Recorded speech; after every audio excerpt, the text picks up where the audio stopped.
GangStalking or paranoid schizophrenia. Mind reading. Communication system and method including brainwave analysis and or use of brain activity. This is getting right into the sci-fi. Filed in 1998, a system and method for enabling human beings to communicate by way of their monitored brain activity. The brain activity of an individual is monitored and transmitted to a remote location. Example, by satellite. At this remote location, the monitored brain activity is compared with pre-recorded normalized brain activity curves, waveforms, or patterns to determine if a match or a substantial match is found. If such a match is found, then the computer at the remote location determines that the individual was attempting to communicate the word or the phrase or the thought that is corresponding to the match stored normalization signal. Again, we're talking about mind reading with this waveform technology. Dr. Rowney Kilda. That they can read everybody's thoughts, dreams, and subconscious and influence them. And some people say, well, I don't care if somebody reads my thoughts, but you don't realize then that you can be influenced to be a serial killer, commit suicide, become a criminal, and this is what the false flag operations are about. Finally, we have the apparatus and the method for remotely monitoring and altering brain waves. Here is an apparatus and a method for censoring brain waves at a position remote from a subject, whereby electromagnetic signals of different frequencies are simultaneously transmitted to the brain of the subject, in which the signal interference with one another, they interfere with one another to yield a waveform which is modulated by the subject's brain waves. The interference waveform, which is representative of the brain wave activity, is retransmitted by the brain to a receiver where it is demodulated and amplified. The demodulated waveform is then displayed for visual viewing, and it's routed to a computer for further processing and analysis. So we're quite literally talking about taking the image from off your brain and putting it onto a computer screen so they can analyze what's going on in our heads. This is unbelievable. Then they have brainwave analysis, remote neural monitoring, and electronic brain linking via satellites. Madrisson in 1991 invented this patent, and it is to read the minds of targets, terrorize and oppress completely yet covertly. Voice to skull, V2K. Apparatus for audibly communicating speech using the radio frequency hearing effect. Now we're getting into transmitting voices directly into people's heads.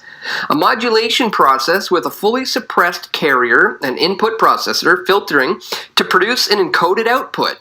For amplitude modulation and audio speech processor filtering. Intelligible subjective sound is produced when the encoded signal is demodulated using the RF hearing effect.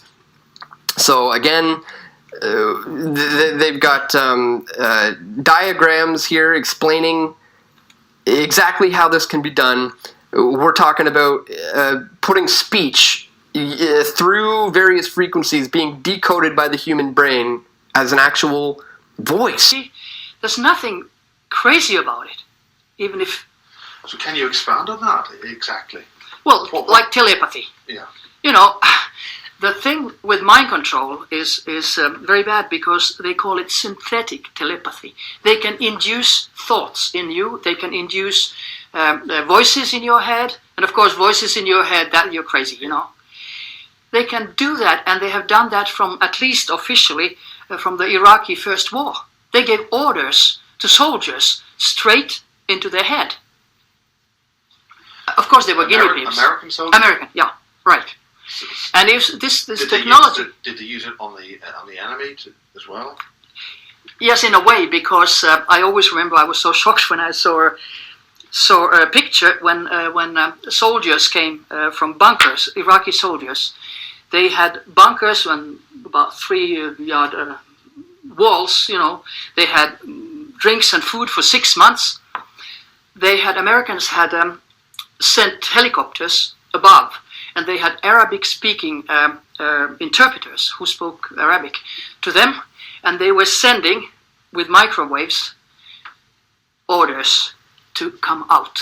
They were being mind controlled, and all of a sudden, all the guys came out with no reason at all. Nobody attacked physically. It was just done with mind control. Then they have the neurophone of Patrick Flanagan to make the target hear voices via laser, via microwaves, radiation, wave direction of sound that's being converted to electrical impulse to go straight to the target's brain. So, hearing voices is not a sign of mental illness necessarily. You have to consider that it can be a military technology. And this is the greatest, I would say, insult to medical doctors, that we are not taught this. No medical doctors generally know of military technology that you can, with synthetic telepathy, make people hear voices in their heads. And it can be proven by Blue Mouse. I had exchanged some emails with Elton Byrd before he died, and he was a Navy scientist who was engaged in these technologies. And he said that the Blue Mouse is world's most sensitive microphone. If somebody says, I hear voices in my head, so you put the Blue Mouse onto the skull of this person. And this microphone, Blue Mouse, takes the words, the sentences that the person hears, and everybody in the same room can hear it. So it is not a sign of mental illness. It is military action towards this person with electromagnetic fields and electromagnetic beams, radiation. And of course it's criminal. But this can be absolutely proven. But how many know of Blue Mouse? Very few, I would say. Alex Jones and Dr. John Hall. The brain has no firewall. The brain has no firewall.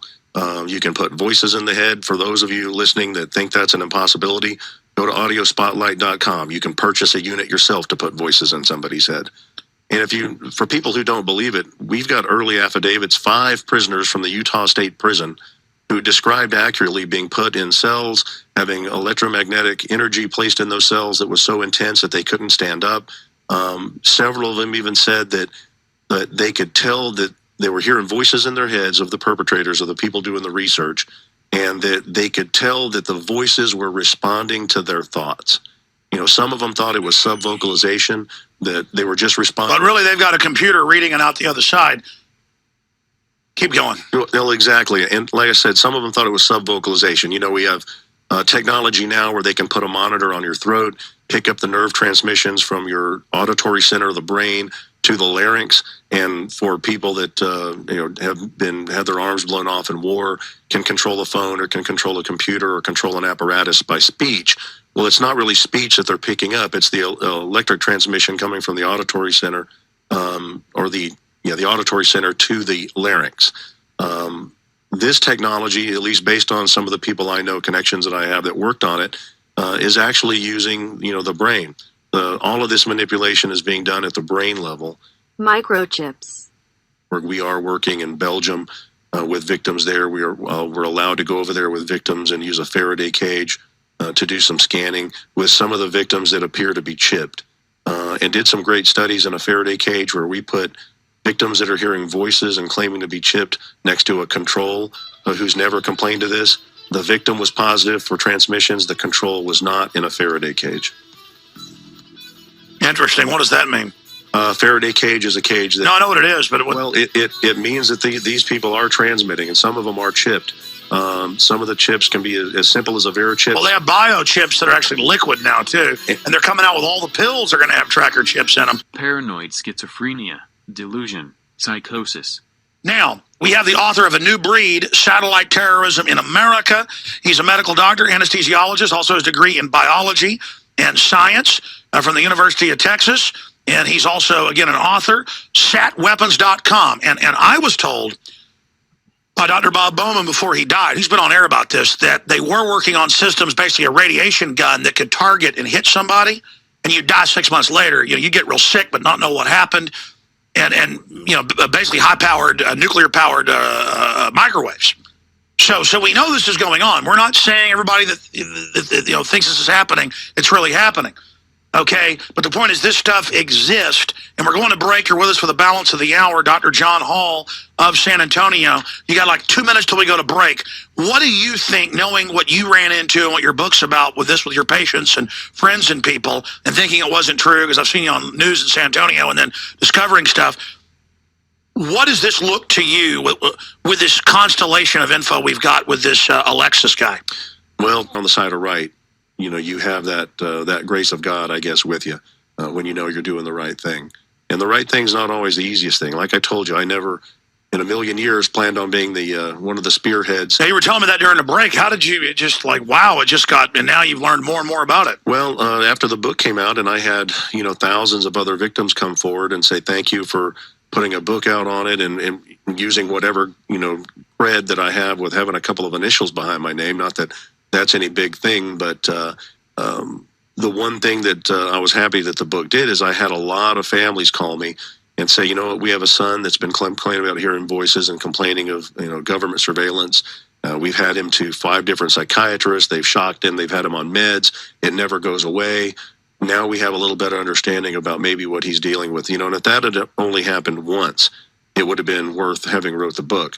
It's happened hundreds of times where people have actually, let psychiatrists do electroconvulsive therapy on loved ones that were voicing these complaints.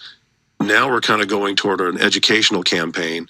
We need to educate at least local psychiatrists. Now, at the top of the psychiatric chain, Canadian Psychiatric Association, the American Psychiatric Association, they know very well what these websites. Oh, they're the people running it. Yeah, they're the ones who started a lot of the MK Ultra programs that have advanced to where we're at now.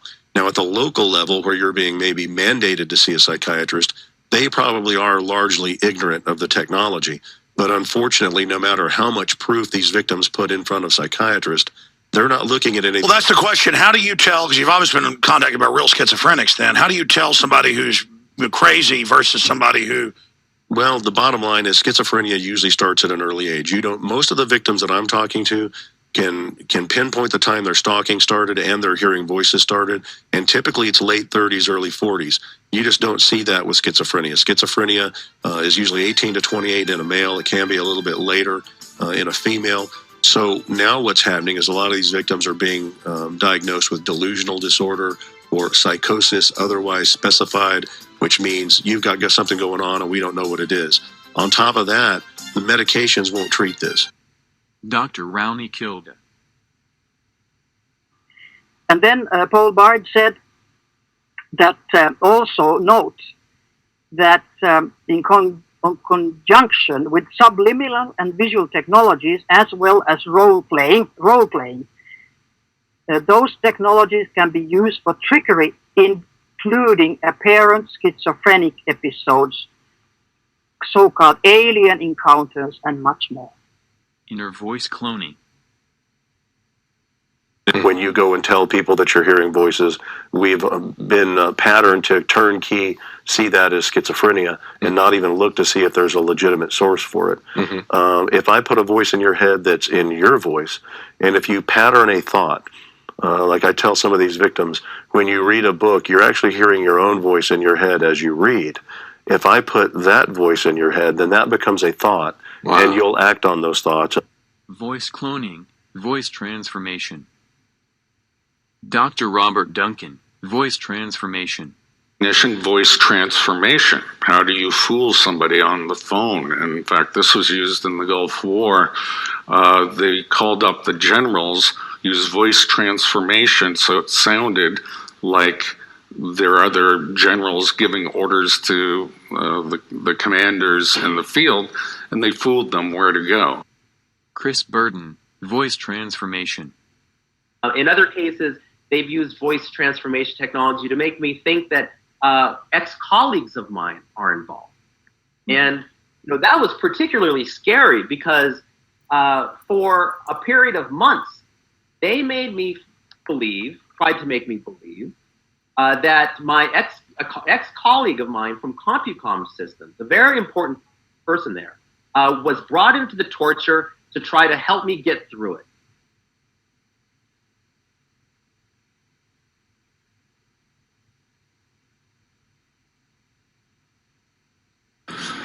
So, Duncan, I have one more question for you, and this is probably one of the most important questions I'm going to have for you. Recently,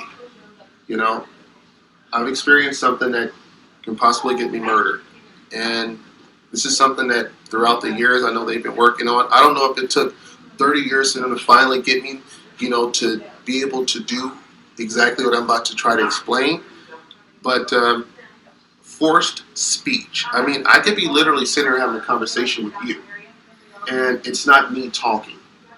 Literally I am saying word for word, verbatim, not what I'm being told, but what I feel is going through me. Yeah. I mean, it's crazy. I mean, I can be trying to tell you, Duncan, hey, do you see that cute girl over there? Next thing you know, I'm talking about the guy down the street is, Yeah, so the way you experience it would be, I guess, like Tourette's. Almost like you can't control what is coming out of your mouth. And it's not what's in your thought processes, but you're speaking somebody else's verbiage. And yes, it does take a long time for that usually to occur, because remember, your brain's been mapped out. Mm-hmm. And so they've mapped out your audio cortex. You're cloned with another person or a machine. And so pretty soon the brain will bypass your cerebral cortex and be able to shoot out vocabulary that you have no intention of saying. And it's, I hate to say it, it's pretty common with most TIs. So research. I'm not the only TI who's No, not even close. No, there are a lot of them. There are a lot of them. This is not new, not a new phenomenon. And in fact, that's where the term forced speech came from. It's probably back in the 80s. People in... Wait a minute. So you're saying that they've been working on forced speech since the 80s? Yeah. This is 2015. I know. So you can imagine how advanced the weapon systems have become. Chris Burden, forced speech. I was in Palo Alto, and they were revealing all of these technologies, forced speech, and they do it in gradual steps, because they're always trying to make you think that you've been exposed to everything the technology can do, but you never are. They're revealing these things in graduated steps so they can maximize the terror and the fear in you. So imagine sitting there one day and then someone just starts speaking through you. And that's what happened to me. I was just sitting there in my house in Palo Alto, the place that I was renting a room in, and all of a sudden the voice said, "Hi, Chris, this is Joe." And it was my cousin Joe's voice coming through me. And it was lower than I speak. And while they went through the forced speech, they demonstrated how it can lower your voice an octave or more, lower than how you normally speak. So that's what these technologies can do, and they can manipulate you in all sorts of different ways. The voice transformation is incredible. I mean, they can make you speak with this kind of electronic, almost synthesized sounding voice. So, it's an output that they are then, sending through you, transmitting through you. Mm-hmm. So when you're going through this, you think in analog terms. You think about electronic, electric, nerve impulses. But what they're doing is much more sophisticated than that. Holograms, visions. So they can make you see ETs, see dead relatives, and you don't know if it's done with mind control or if it is real. And that's why they are confusing it, because there are absolutely real contacts with ETs and real contacts with the energy of the dead, but they can also be simulated by mind control, and people can be confused. Thoughts and feelings. Thought Transmission Unit sends modulated electromagnetic wave beams to human receiver to influence thoughts and actions without an electronic receiver. This one filed back in 2002. A thought transmission unit sends modulated electromagnetic wave beams over long distances to a human receiver to influence the thoughts, actions, or perceptions of the organism, with or without their consent, but without them requiring electronic receiver. This is absolutely phenomenal technology being filed for patents back in 2002. Moving on, we have electronic fringe field generator for manipulating nervous systems, filed back in 1998. Apparatus and method for manipulating the nervous system of a subject through afferent nerves modulated by externally applied weak fluctuating electronic fields tuned to certain frequencies, such as to excite a resonance in neural circuits. Depending on the frequency chosen, excitation of such resonance causes in human subjects relaxation, sleeplessness, sexual excitement, or the slowing of certain cortical processes. So again, this is quite literally using these frequencies to affect our nervous system in such a way that will make us feel various feelings depending on what they tune these frequencies into and how they want you to feel. When they blast electromagnetic fields, so it goes through all of Europe. And do you think that's a form of mind control? Oh, it can be used for mind control, of course, like HARP. And that is the danger, because people know nothing about mind control. They don't know that your thoughts can be changed, your attitudes, your feelings. If you love somebody sitting at a computer, even through satellites, can say, okay, let's make it opposite. And you start just detesting the person who you love. You can't be in the same room, you feel uncomfortable. I think this is terrible, because you're making people into biological robots. Yeah. Why? Access to high-level government stuff. The question is, why are they doing it? Or is it, what's the point? From after the book came out, and then now after talking to about 5,000 or 6,000 other victims and globally and here, it appears to be experimental. Like the harassment is being done as a larger form of experimentation. If you look back at the original mind control studies of MKUltra and MKSearch, the victims were almost always nobodies that lacked the financial or political clout to do anything about the victimization. Mind control research has been ongoing in this country by all of the intelligence agencies and the DoD since the 50s. Advances in technology, satellite technology, and RF technology have allowed the lab to be taken out of the laboratory and into society.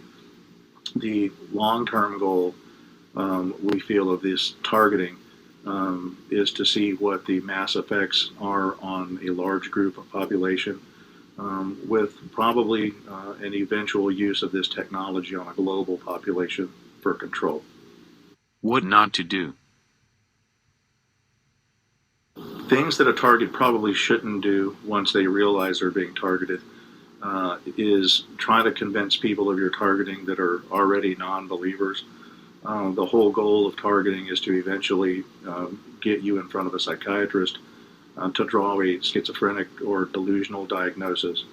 What most of the human rights organizations are recommending now is that if you feel you're being targeted, first try to communicate to them to get pointers and advice on who you can talk to and who you shouldn't. As stated before, one of the main goals with this targeting is to get you to call the police over and over with complaints that can't be proven, which will eventually land you in front of a psychiatrist who usually won't listen to or look at any of the research or articles you bring in, but will be looking to give you a psychiatric diagnosis. Once that diagnosis is given, typically the police won't respond to any further targeting, which may escalate after you're diagnosed. What we can do about it? We can do about it. Number one is awareness. As long as people don't know, they can be just slaughtered silently with silent weapons of war. Incoming voice detection. So, hearing voices is not a sign of mental illness necessarily. You have to consider that it can be a military technology. And this is the greatest, I would say, insult to medical doctors, that we are not taught this. No medical doctors generally know of military technology that you can, with synthetic telepathy, make people hear voices in their heads. And it can be proven by Blue Mouse. I had exchanged some emails with Elton Byrd before he died, and he was a Navy scientist who was engaged in these technologies. And he said that the Blue Mouse is the world's most sensitive microphone. If somebody says, I hear voices in my head, so you put the Blue Mouse onto the skull of this person. And this microphone, Blue Mouse, takes the words, the sentences that the person hears, and everybody in the same room can hear it. So it is not a sign of mental illness, it is military action towards this person with electromagnetic fields and electromagnetic beams, radiation. And of course it's criminal. But this can be absolutely proven. But how many know of Blue Mouse? Very few, I would say. You will, of course, obviously have looked into whether or not we have the mental strength to push back against it, do we? Yeah, actually, you do, and and that is how I teach most targeted individuals to escape it. It's real tempting to lay there and communicate back and forth with the voices. It's essentially synthetic telepathy. So not only are they putting voices in your head, they're hearing your answers back by thought. So as long as they keep that entrainment, then you're actually able to be found on the grid and attacked with the weapon system. If you can block, learn to ignore the voices and not respond back, which takes a lot of self-control and a lot of self-mind control. If you can block that, then that you're not able to be tracked on the grid, and then the targeting with the weapons actually stops or lessens. The risks of exposing gang stalking. Just ask John about Dr. Rowney Kilda. She researched this, or he, she, that, and she knew she would be murdered by them, and she actually was. What do you make of her case, if you know about it? No, I do know about it, and I knew her. She was martyred for this. She was one of our top researchers on the effects of ELF and electromagnetic fields on the human body. Her early research on sugar metabolism is what kind of set the basis for us realizing that constant bombardment with ELF does give you type 2 diabetes. And she knew she would be martyred, in her fight, and she has been, as well as Fred Bell. Fred Bell is another PhD and physicist who came out against this. He was given a heart attack in a hotel room not long after doing Jesse Ventura's show. So they eventually will get around to killing all of us. Well, I mean sincerely, from the bottom of my heart, thank God there are guys like you that have the courage to write about it and to research it and to talk about it. I really mean that. Who are they? Who are they? He made, kind of with his fingers into the air a square and said, in the middle there is the sign of New World Order. Then on the other side there is the Star of David. And then on the other side are the signs for CIA, FBI, and British intelligence. And he said they are them who are doing this to the world, to all civilians. And not only civilians today, also to certain elements of the military. So, total control. Video produced by GangStalking Attention Awareness.